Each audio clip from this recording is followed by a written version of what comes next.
কত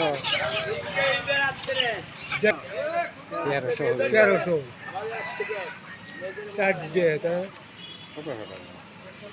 তিন 12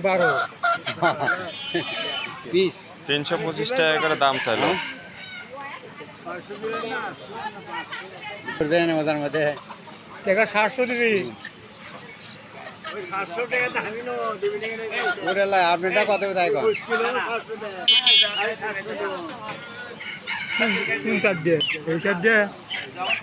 দেখি তো করছে ওজন আছে নাকি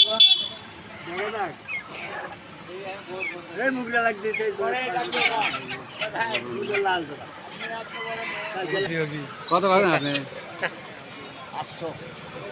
8টা মুরগি 2 কেজি 800 2 কেজি কুল্লো দাম বাদ দেখুন কুল্লো 12,000 ভাঙ্গে হবে 1000 টাকাতে এই কোন হ্যাঁ এই কোন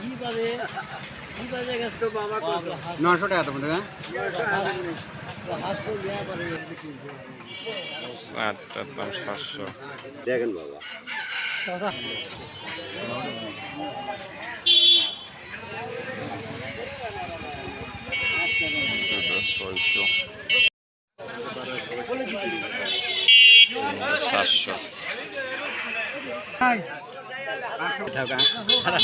জান নিয়ে যান ঠকা যেতে খাওয়ার জিনিস এই